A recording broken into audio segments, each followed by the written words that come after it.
Siemens dans l'industrie, c'est très vaste. D'abord, on est un leader mondial dans l'automatisation. On est le leader français aussi dans cette partie-là. Et on va en fait du capteur actionneur jusqu'au logiciel. En fait, en 2007, on a décidé de rentrer dans le 4.0 et il y avait deux approches. Soit effectivement on développait nos outils, nos logiciels, notre concept, soit on allait vers une approche mixte de rachat d'entreprise et de développement et de R&D en interne. Et on a choisi cette deuxième option. Donc en 2007, on a racheté le leader mondial du PLM, la société UGS. Et depuis 2007, on a fait pas loin de 12 milliards d'investissements dans une vingtaine d'entreprises dédiées au software pour l'industrie. Et ce que nous avons essayé de faire depuis cette époque, c'est de faire en sorte que ces logiciels s'intègrent pleinement dans l'environnement de production dans lequel nous étions historiquement présents.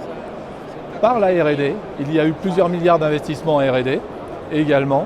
Et petit à petit, on arrive à fournir à nos clients, aux industriels, des solutions complètes pour répondre aux besoins de productivité et de 4.0.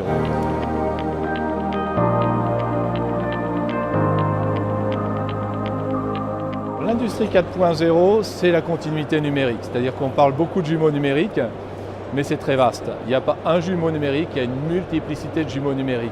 Ensuite, le jumeau numérique n'est pas une finalité. À un moment donné, si le jumeau numérique ne débouche sur rien, on perd en productivité. Ce qui est important, c'est qu'à un moment donné, on puisse avoir le jumeau numérique du produit pour un industriel. À partir de là, adapter ses machines, sa chaîne de production pour produire ce ou ces produits.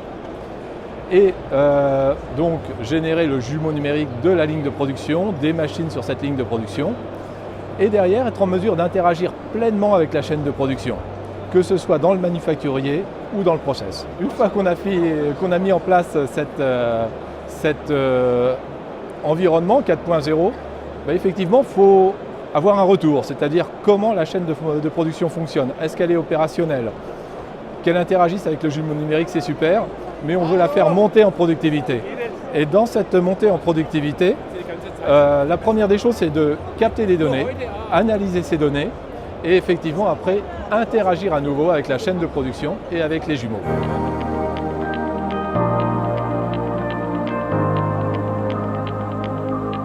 Maintenant, au niveau software, il y a des vrais savoir-faire un peu partout, que ce soit en R&D, dans des institutions comme le Fraunhofer Institute ou le CEA, que ce soit dans les startups et que ce soit chez des intégrateurs logiciels, des SS2I.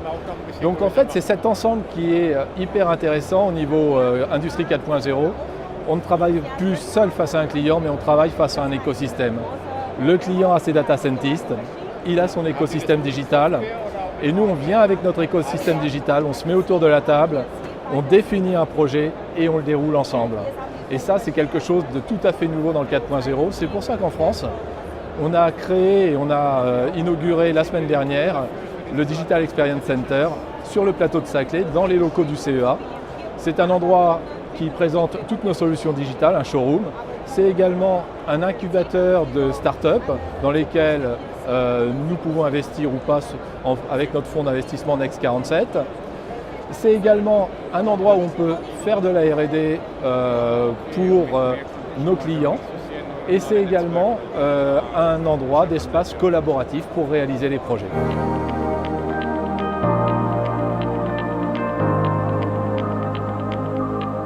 L'industrie française est passée de 18 à 12% du PIB en 10 ans.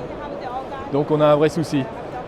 Heureusement, depuis un an, on a réussi, grâce à un certain nombre d'actions, des régions, du gouvernement, des syndicats, à enrayer cette baisse. C'est-à-dire que pour la première fois, sur l'année 2018, on a réussi à créer de l'emploi et à stopper cette descente de l'industrie. En dessous de 10%, on a du mal à se dire être un pays industrialisé. C'est un vrai souci. Donc effectivement, au niveau de l'industrie française, le 4.0 est un vrai challenge. Et c'est une course de vitesse pour être en mesure d'être compétitif par rapport à nos voisins allemands, chinois, américains, japonais, italiens. Il y a deux approches pour ça. La première, c'est effectivement les très grands industriels. Eux, pour aller dans le 4.0, c'est très simple pour eux, ils ont toute la compétence, ils le font très simplement. Mais le gros de l'industrie française, ce sont les petites, moyennes industries. Et là, effectivement, c'est les entreprises qu'il faut aider et c'est là-dessus qu'on doit concentrer notre attention.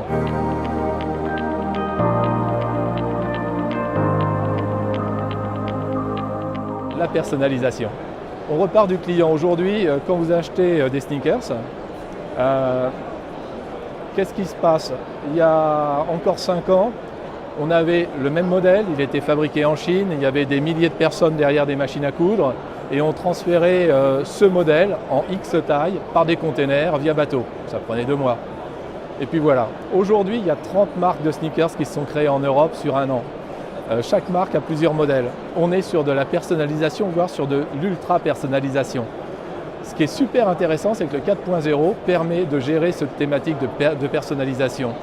Et ça va nous permettre de relocaliser des industries. Et ça, ça va vraiment être le challenge des 5 à 10 années à venir. Comment relocaliser les industries par de la personnalisation, par de la relocalisation, par le 4.0.